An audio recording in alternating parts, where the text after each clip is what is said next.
अस्सलाम वालेकुम नादरीन, आप यूट्यूब चैनल देख रहे हैं। मैं इमरान खान। नादरीन ने ब्लूमबर्ग में भी एक आर्टिकल छप गया। इससे पहले एक आर्टिकल इससे मिलता जुलता फाइनेंशियल टाइम्स में भी छपा था पाकिस्तान के हवाले से। ऐसी ही खबरें लगातार आ रही हैं।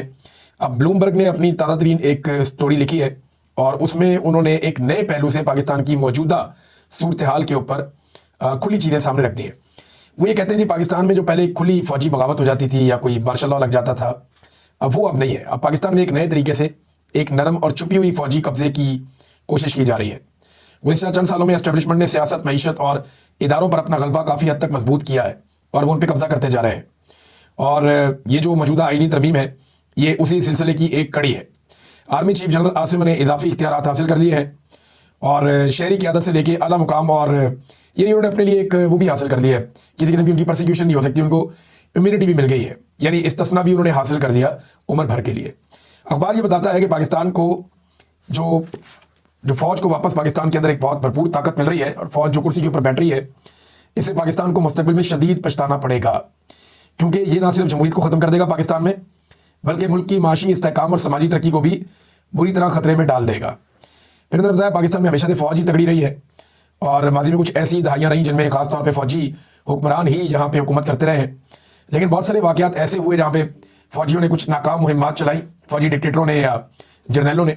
1971 का भी एक वाक़या इसके अंदर रिपोर्ट किया गया और जुल्फ़िकार अली भुट्टो जैसे सियासतदानों को पीछे धकेला गया। माजी में बराह रास्त भी आ जाते थे, लेकिन अब सूरत हाल उससे मुख्तलिफ है। उस वक्त फ़ौज जो है वो अपने हथियारों के ज़रिए से, वर्दियों के ज़रिए से खुलेआम चीज़ों को कंट्रोल कर लेती थी।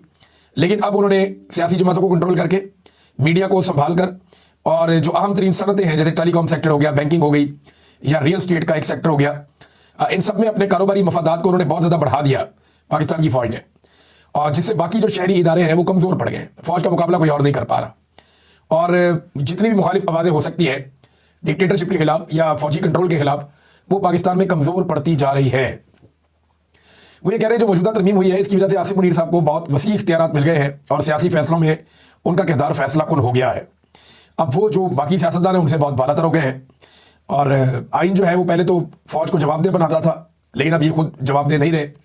और साथ ही उन्होंने ये भी बताया, ये जो आर्टिकल है इसके अंदर जो लिखने वाले हैं वो ये भी कह रहे हैं कि 1970 की दहाई में पाकिस्तान जिस तबाही का शिकार हुआ था मिलिट्री डिक्टेटरशिप के नतीजे में, फौजी गलबे के नतीजे में, पाकिस्तान उसी तबाही की तरफ आगे बढ़ता जा रहा है। IMF का बोझ भी बढ़ रहा है और इसकी वजह वो ये बताते हैं कि जो मिलिट्री इस्टेब्लिशमेंट है वो कौमी मफादात की बजाय अपने ज़ाती मफादात को तरजीह देते हैं, यानी अपने मफादात को ज़्यादा तरजीह देते हैं एस्टेब्लिशमेंट के लोग, बजाय इसके कि वो कौम के मफाद को तरजीह दें।